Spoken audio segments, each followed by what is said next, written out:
تامر عبد الحميد خشان. طيب ايه فكره الجروب اللي حضرتك عملته؟ الجروب انا حبيت بس نجمع الناس تحت هدف واحد، نبعد عن مع الاخوان او ضد الاخوان او مع الحكومه او ضد الحكومه، مع الاهلي مع الزمالك مع حزب مع فريق ايا كان هو ايه. لا احنا حاجه واحده بس اللي بتجمعنا اللي هو منطقه سياسيه، يعني نحاول نشوف نقطه نتفق عليها كلنا ما نختلفش مع بعض. بناء عليه عملنا جروب وبعض نشاطات صغيره كده الحمد لله ربنا كرم وكبرنا عدد الجروب الحمد لله في زياده. حبينا نفعل ده على الارض. دردشنا يا جماعه في الجروب نعمل ايه مفيد للمنطقه بتاعتنا. فكرنا في فكره كانت وقتها تدخل المدارس. قلنا اقرب حاجه نعملها ان احنا نعمل شنط المدارس والادوات المدرسيه اللي هي عبء على الناس كلها، لان كان متزامن مع العيد الكبير. فقلنا العيد الكبير مش هنقدر نعمل بيه حاجه، ما عندناش امكانيات ماديه نجيب لحمه ونذبح ونوزع على الناس الغلابه. يبقى الحاجه اللي نقدر نعملها بالنسبه نشيل جزء من عبء المواد الدراسيه اللي هي عند الناس كلها. طب الحاجات اللي حضرتك عملتها دي طبعا بالجهود الذاتيه.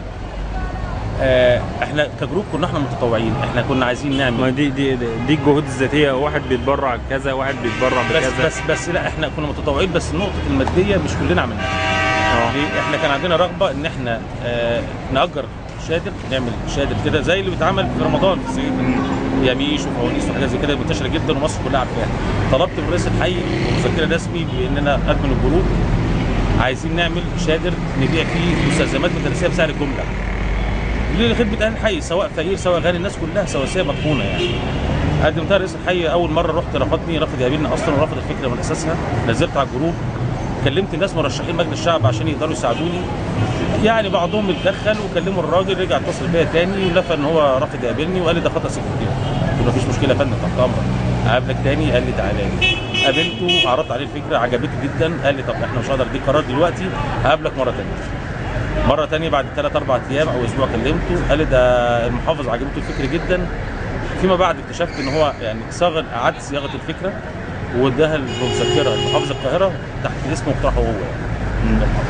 وخد هو مش هتفرق اسم مين طالما فيها خدمه للمنطقه. الموضوع ده ما فرقش معانا نهائي، بالعكس انا قلت له احنا مرحبين وموافقين ومعاك لاخر كده. فعلا قلت له خلاص احنا مستعدين نوافق. قال لي خلاص هدي امر بعمل شادر في المكان اللي هو عند اسم السيده. والتضامن الاجتماعي هو عن طريق جمعيات خيريه هيجيب لنا المستلزمات دي. بس احنا كان محتاج مننا ان احنا ندير المنظومه نفسها بتاعت الشارع. احنا فعلا من امتى جه الصدام بقى؟ طب هي بس حاجه صغيره معلش. اتفضل. في احنا وقفنا برضك حبينا نستغل برضك عايزين نحط يعني ايه مساهمات من الجروب غير المجهود. يعني احنا ما كناش مكتفين بالمجهود بتاعنا بس فتره الاسبوعين الاربعه او الثلاث اسابيع اللي احنا قدرنا. احنا فتحنا باب على الجروب يا جماعه اللي عايز يتطوع بكتب خارجيه مستعمله بس بحاله جيده او ملابس او كتب، عايز يجيب كتب حاجات عينيه لان انا ما اقدرش اخد ماديات في ايديا عشان ما اقعش تحت ضغط القانون او اخش في اي مشكله نهائيه. فعلا يعني الناس ما شاء الله الجروب جاب لنا هدوم وكتب خارجيه وادوات مدرسيه جديده كتيره، يعني حاجات كويسه ما شاء الله. بس احنا ركناها لما نخلص بتاعه التضامن الاول اللي هي مع الحي لان احنا بحصر كنا بعدد قلنا نخلصها تماما ونسلمها وبعد كده نبتدي مع الجروب يكون جمعنا بقيه الكميه اكتر من كده نبتدي نوزعها على الناس بقى باسعار رمزيه. يعني بنطلون ممكن ب 10 جنيه 15 جنيه، عبايات حريمي حاجات زي كده. كل اللي قدر على حاجه جابها الحمد لله. الكلام ده كنا لحد وقفه رمضان وفعلا كنا بنتصور سوري انا اسف وقفه عرفات. فاحنا كنا صايمين جمعنا الفطار فطرنا سوا عملنا فرز للهدوم اللي معانا، الحاجات اللي عايزه خياطه وتوضيب وكده عشان خاطر نوديها ترزي، الحاجات اللي محتاجه دراي كلين او مكوى او غسيل، والحاجات اللي كويسه ركناها على جنب لوحدها. واتفقنا ان شاء الله مع الحي ومع بعضينا ان احنا هننزل يوم الاثنين اللي بعد العيد ان شاء الله. كل ده ومفيش حد ليه اي مصلحه شخصيه؟ لا خالص، ولا معلش حد هدفه ربح ولا اي حاجه. احنا كان عرض علينا مرشحين مجلس الشعب وهم كلهم موجودين وعلى الساحه ومعروفين، عرضوا علينا ان هم يقدموا تبرعات. انا قلتها صراحه لو هتجيبها لله هاخدها منك ومش هقول خدت منك حاجه، لو هتجيبها عشان تقول فلان جاب انا مش عايز منك حاجه رأسا، بس انا مش عايز اقول اسامي عشان ما اجرحش حد. لكن دي صراحه اللي هي انا شخصيا. اتفقنا بعد كده ان احنا يوم الاثنين او الثلاث بعد العيد الكبير على طول ان شاء الله هننزل نكمل جمع تبرعات الحاجات بتاعتنا ونكمل بيع المستلزمات لان احنا تقريبا بعنا حاجات صغيره جدا. سلمنا مبلغ 1200 وشويه للجمعيه ده النقدي اللي كان معانا. بورقه اللي انا سلمتها لها شخصيا يعني، والحاجات البضاعه اللي كانت معانا حطيناها في المخزن بتاع الحي اللي هو في الباركينج، اوضه كده طبعا. يوم الاثنين الخيمه اتشالت. احنا ما بعناش الا تقريبا ربع الكميه بتاعت الحي.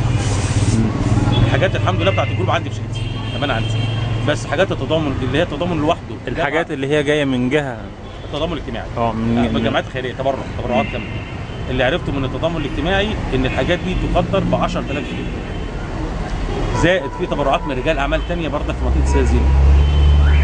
الحاجات دي كلها الله اعلم حتى الان هل هي ما زالت في عقده الحي في الجوده بتاعته ضاعت، العلم عند الله. طب ما فيش حد توجه الى الحي؟ كلمت نائب رئيس الحي اسمه استاذ تامر يحيى على التليفون، قلت له يا فندم ايه المشكله؟ تامر حامد نائب رئيس الحي اسمه استاذ تامر. قلت له يا فندم ايه المشكله؟ الخيمه اتشالت ليه؟ قال لي ده الراجل بتاع الفراشه عايز ايجار. كلمت الراجل بتاع الفراشه قال لي ما يصحش تقولوا كده يا جماعه، انا بدات الموضوع واعتبر دي مساهمه مني معاكم لله. اديني تصريح وانا افرش لك الشهاده بتاعي. كلمت تاني يا فندم اديني تصريح لما يجي رئيس الحي. لما يجي رئيس الحي من الحي كلمته وسلمت عليه وقلت له عايزين نشكر حضرتك، نجيب لك مصحف هديه تذكاريه كده ونشكرك ونصور معاك ونكلمك في حاجات خاصه. حاضر تحت امرك شكرا لزوجكم. تاني مره جيت اكلمه وما ردش عليا. 5 مرات بكلمه وبكلم النائب بتاعه ما حدش عايز يرد عليا. والحاجات المحطوطه موجوده جوه. الترم قرب يخلص بتاع الدراسه مش عارفين نعمل حاجه. والناس بقت تيجي تتصل بينا وتعدي علينا هناك ومش قادرين نعمل حاجه. يعني كده الحاجه ضاعت من عهده الحي. هي في عهدته الله اعلم موجوده ولا لا. الله اعلم موجوده او لا. يعني بدل ما الحي يساعد لا خالص. احنا قلنا له يا فندم احنا مستعدين نطلع رخصه وندفع حقها. يعني انا عايز من الحي رخصه زي شادر السمك، زي فوانيس رمضان، زي ميش رمضان، اي حاجه من دول. طب لو رساله مباشره توجهها لرئيس الحي تقول له ايه؟ اقول له احنا ناس كلام هيوصل له. احنا ناس مش عايزين اي حاجه من حد، وانت عرفت شخصيا احنا عندنا الواجب ده تعالى. لا لينا توجه سياسي لحد ولا عايزين ربح ولا عايزين حاجه، احنا لا انا هستاذن حضرتك من الاول الى رئيس حي السيده زينب استاذ حسام رأفت. ايوه انا قابلت حضرتك شخصيا، حضرتك عرفتني، اتقابلت معاك مرتين او 3. قلت لك احنا ناس مجموعه من اهالي منطقه سيده مستعدين نحط ايدينا في ايديك، مش عايزين اي حاجه من اي حد، ومستعدين نقف معاك على قد ما نقدر اذا كان بالمجهود او بالمال او باي شيء انت عايزه، في مقابل بس ان تساعدنا وتوجهنا لو حبيت حضرتك او المحافظ او اي حد في الدوله، في مقابل ان احنا نساعد اهالينا اللي في المنطقه، المحتاج واللي مش محتاج، نقف مع الناس كلها. ده شيء من التضامن والتكافل بين بعضهم. حضرتك بدل ما تساعدني منعتني. حضرتك انا طلبت تعاملني رسمي زي اي حد بيبيع حلاوه مولد النبي او بيبيع ربيش رمضان او فوانيس رمضان يا فندم.